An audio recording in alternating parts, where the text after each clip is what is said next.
I'm not sure if you've read the article by Dean Blundell about I have about yeah. He spoke like highly about you and the bravery of you coming out on Twitter with your truth. He said specifically, I love this quote. He says, "As human beings, we all wear masks to work through our daily lives." Like in your personal case, in terms of your story, at what point did you feel you could no longer live with that secret of being a gay man in the sports industry?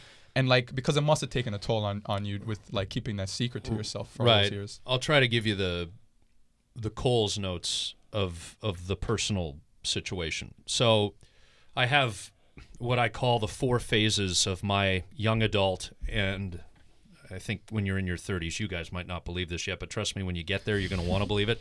I still consider your 30s young adulthood. You're still figuring things out. I have 4 phases of my young adulthood. The first was, and when I say this, I want to underscore that it was mostly weed, but the phase in which I numbed myself with drugs. Right. And that was late teens through to my early to mid-20s. There was a colleague, very good guy, I want to be very clear about this, but there was a colleague at 580 CFRA, the news talk radio station I worked at up in Ottawa, who was and is a born-again Christian. And unbeknownst to me initially, but then I kind of figured it out, was sensing that I had angst or wasn't a particularly happy person, and he started to invest some time in me, and he was trying to lead me to Christ, and he succeeded. So I became a born-again Christian. That was in May of 2004. Through my attendance at church, I met a woman who I married. So we're now at 3 phases. Drug use to dropping the drug use and the partying like in the snap of a finger, becoming a born-again Christian, regular weekly church attendance, volunteering at the church, on top of all the work I was doing professionally. Meeting a woman, marrying her. So drugs, religion, marriage. I don't need to tell you why the marriage ended. Of course. I wasn't very good at being a heterosexual man. And so that ended right around the time that I, and this was coincidental, moved to Toronto to take the job at TSN 1050. And then when I took the job as the Blue Jays reporter, spent 6 weeks a year at spring training in Florida, then covered all 162 games the Blue Jays played. So if they're home, I'm home, but I'm not really home interacting with people because baseball's a game that's played on weeknights. So if people in your life are working 9 to 5 and you're working 3 to midnight, there's no cross-pollination. Right. If people are off on the weekends, but you're working weekends, there's no cross-pollination. If you're working every single day, like 28, 29 out of 31 days a month, the free time you do have is usually accidentally spent falling face first on the couch and napping because you're exhausted. Commercial flights, different cities on road trips.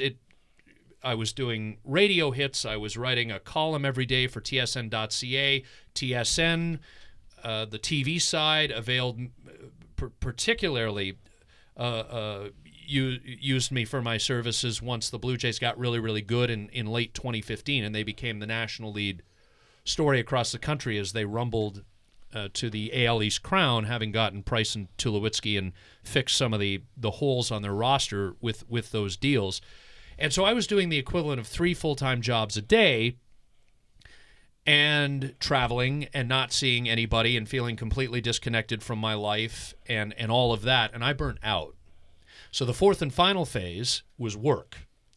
Work back in Ottawa and here in Toronto served as my bubble, my force field, my final impenetrable wall between who I really was and the rest of the world.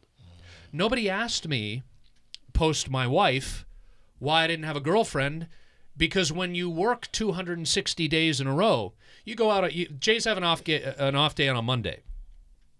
Just hypothetically. Meet a woman for coffee. I don't know how we've met, on an app, whatever. You know, I really like you, Sarah. I've got an off day in 2.5 weeks, 17 days from now on a Thursday. Would you like to get together again? Like, how do you tell somebody you like them when you can't see them for 17 days? Right. I've got another wall. I've got protection. Nobody expects anything from me on that front, except that the degree to which I was working and the amount to which I was working burnt me out, and I crashed in late 2015.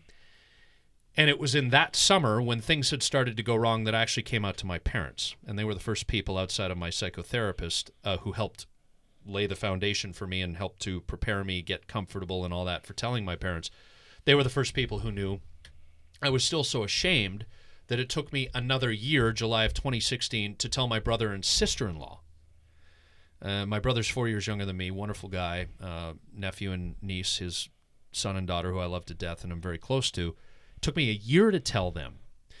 And then I started to slowly come out to some trusted friends, not a lot of my extended family, but a handful. And as I continued to come out to people, I found that I was becoming less and less ashamed. And so I was ready to do this in July, and that was spurned by a conversation I had with one of my best friends.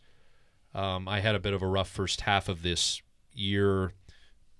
Some environmental stressors, like just changing jobs is it's a positive thing, but it's an environmental stressor. I moved, which is a positive thing, but it's an environmental stressor. Had some guy trouble. That is not so positive.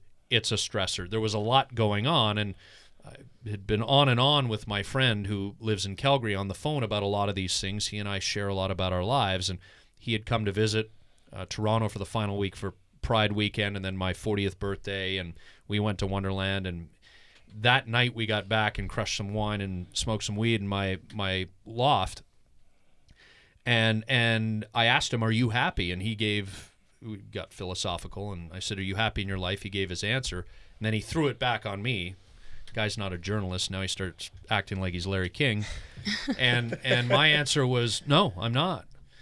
And he heard what I said, and then he said, "Look," he said, "you've talked about this, you've talked about that, you've talked about him, you've talked about him.